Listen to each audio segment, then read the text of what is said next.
Hi అండి, నమస్తే. Cold ప్లేసెస్లో ఓవర్ వింటరింగ్ చేసిన ట్రాపికల్ ప్లాంట్స్ని సమ్మర్కి ప్రిపేర్ చేసే ప్రాసెస్లో మనం మందారం మొక్కని ఎలా ప్రిపేర్ చేయాలో చూసాం కదా.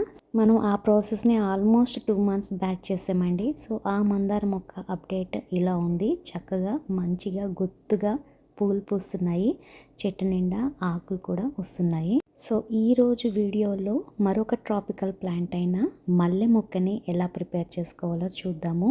సో మీరు ఈ మల్లె మొక్కని అబ్జర్వ్ చేయాలి. ఫస్ట్ దీనికి ఎక్కడైనా చిగురు ఉందా, లేకపోతే ఎండిపోయిన కొమ్మలు ఉన్నాయా అని అబ్జర్వ్ చేసి మనం వీటిని ప్రిపేర్ చేసుకోవాలి. సో ఇంట్లో నుంచి మనం మొదటి తేంగానే ఇలా డైరెక్ట్ సన్లైట్లో కాకుండా ఒక నీడలో, దట్టు వెచ్చగా ఉన్న ప్రదేశంలో పెట్టుకుని దీన్ని ప్రాసెస్ చేసుకోవాలి.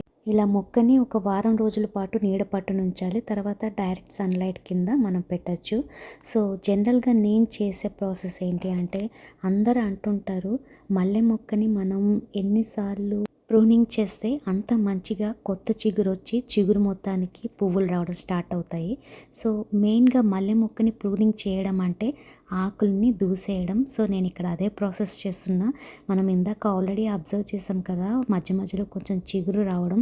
సో నేను ఇది ఫస్ట్ టైం చేస్తున్నాను కాబట్టి ఆ చిగురిని డిస్టర్బ్ చేయకుండా మిగిలిన ఆకుల్ని దూసేస్తున్నాను. ఇంకా ప్రాపర్గా ప్రూన్ చేయాలి అంటే మొక్కని 2 వరకు కట్ చేయొచ్చండి, ఎండిపోయిన కొమ్మలతో సహా. సో మనం ఎండిపోయిన కొమ్మల్ని కట్ చేస్తూ మరీ 2 వరకు మొక్కని కట్ చేయకుండా జస్ట్ ఎండిపోయిన కొమ్మల్ని కట్ చేస్తూ మిగిలిన ఆకులన్నీ దూసేస్తున్నాము. నేను ఈ ప్రాసెస్ని ఎర్లీ సమ్మర్లో చేస్తున్నాను. అంటే ఇక్కడ మేముండే ఏరియా సియాటల్. ఇక్కడ సియాటల్లో June 4th week summer start అవుతుంది. సో ఈ టైంలో ఈ ఆకుల్ని దూసేస్తున్నాను. ఇన్ కేస్ మీరు కుండీలో నుంచి మొక్కని తీయగలిగితే కుండీలో నుంచి మొక్కని తీసేసి అడుగు భాగంలో ఉన్న మట్టినంతా తీసేసి కొంచెం వేర్లని కూడా, రూట్స్ని కూడా ట్రిమ్ చేయొచ్చు. సో అలా చేసి అడుగున ఒక లేయర్ కొత్త సాయిల్ని, అదేవిధంగా పైన కూడా ఒక లేయర్ కొత్త సాయిల్ని వేస్తే ఇంకా చాలా బాగా పెరుగుతుంది. బట్ నేను కుండీలో నుంచి తీయట్లేదు, జస్ట్ ఈ ఆకులన్నింటినీ దూసేసి తర్వాత పైన ఉన్న కొంచెం సాయిల్ని తీసేసి బోన్ మీల్ని యాడ్ చేస్తున్నాను. సో ఈ బోన్ మీల్ వల్ల ఎక్కువ ఫ్లవరింగ్ వస్తుంది అండ్ ఆల్సో రూట్స్ బాగా ఎస్టాబ్లిష్ అవుతాయి.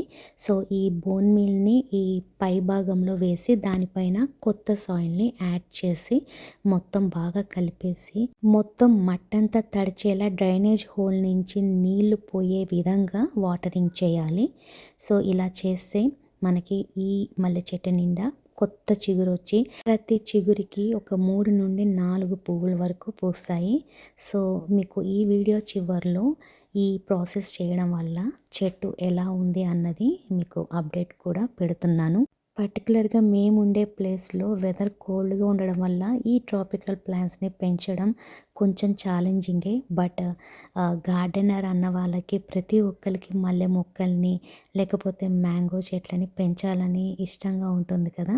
సో నేను మ్యాంగో చెట్టుని అయితే పెంచలేను కానీ, ఎందుకంటే ప్లేస్ లేదు. బట్ మల్లె మొక్కల్ని పెంచుతున్నాను. ఇప్పుడు చూడండి, మొత్తం ప్రాసెస్ చేశాక ఒక 5 daysకి అప్డేట్. సో మనం ఆల్రెడీ చూసిన చిగురే కాకుండా చెట్టు నిండా కూడా కొంచెం చిగురు స్టార్ట్ అయింది.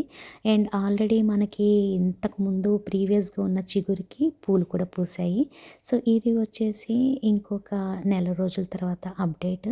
సో ఆకులన్నీ ఫామ్ అయ్యాయి అండ్ ప్రతి మీరు చిగురికి అబ్జర్వ్ చేస్తే చిన్న చిన్న మొగ్గలు కూడా కనిపిస్తూ ఉంటాయి. సో టోటల్గా ఈ వీడియో వచ్చేసి నేను జూన్ లాస్ట్ వీక్లో స్టార్ట్ చేస్తే ఇప్పుడు ఆగస్ట్ ఫస్ట్ వీక్ వరకు క్లిప్స్ని క్యాప్చర్ చేసి కంపోజ్ చేసి ఇలా వీడియో చేస్తున్నాను. ఎందుకంటే ఇక్కడ సియాటల్లో చాలామందికి డౌట్ మల్లె మొక్కలు ఇక్కడ పెరుగుతాయా లేదా అన్నది. సో ఈ వీడియో వాళ్ళకి యూస్ఫుల్గా ఉంటుంది అని చెప్పేసి ఇలా నాకు తెలిసిన ఇన్ఫర్మేషన్ని, నేను చేసిన ప్రాసెస్ని వీడియోగా క్యాప్చర్ చేసి పెడుతున్నాను. సో ఇది చూడండి, ఒక నెల, ఒక వారం అంటే ఒక 5 వారాల తర్వాత అప్డేట్. మీకు ఇంకొంచెం ఎక్కువగా మొగ్గలు కనబడుతూ ఉంటాయి. సో ఇప్పుడు చూస్తే ఇది ఒక నెల 10 రోజులండి. సో పూలు పూయడానికి స్టార్ట్ చేసాయి. మీకు ఇలా రోజుకి ఒక 20 వరకు పూలు పూస్తూ ఉంటాయి. సో ఈ శ్రావణ మాసంలో కానీ, ఆషాఢ మాసంలో కానీ దేవుడికి పెట్టడానికి చక్కగా నా చెట్టు నిండి మల్లెపూలు పెరుగుతున్నాయి అన్నమాట. సో, మనం స్టార్టింగ్‌లో ఇది ప్రిపేర్ చేసేటప్పుడు బోన్ మీల్‌ని యాడ్ చేసాం కదా! అండ్ దానికి తర్వాత ఒక 20 రోజులకి నేను Miracle Gro all purpose fertiliser వేస్తుంటాను. ఇలా 20 రోజులకొకసారి మీరు ఆల్ పర్పస్ ఫర్టిలైజర్ వేస్తే కూడా చాలా యూజ్‌ఫుల్. అండ్ దాంతో పాటుగా ప్రతి వారం రోజులకొకసారి బియ్యం కడిగిన నీళ్లు పోస్తూ ఉంటాను. ఇలా అండ్ రెగ్యులర్‌గా సమ్మర్ కాబట్టి ప్రతిరోజు వాటరింగ్ చేస్తాను. మట్టి మాయిస్ట్‌గా ఉండాలి. ఎక్కువగా వాటర్ బ్లాక్ అవ్వకూడదు. సో, డ్రైనేజ్ హోల్స్ ప్రాపర్‌గా ఉండాలి. సో, ఈ పద్ధతి మీరు ఫాలో అవుతే గనక మీరు కూడా మల్లెపూలని సియాటల్ వెదర్‌లో ఎంజాయ్ చేయొచ్చు. సో, మీకు ఈ వీడియో యూజ్‌ఫుల్ అనుకుంటున్నాను. ఒకవేళ మీకు ఈ వీడియో నచ్చినట్టయితే లైక్ చేయండి, షేర్ చేయండి. మరిన్ని వ్లాగ్స్ కోసం నా ఛానల్‌కి సబ్స్క్రైబ్ చేసుకోండి. తిరిగి మరొక వీడియోలో కలుసుకుందాము. అంతవరకు హ్యాపీ గార్డెనింగ్.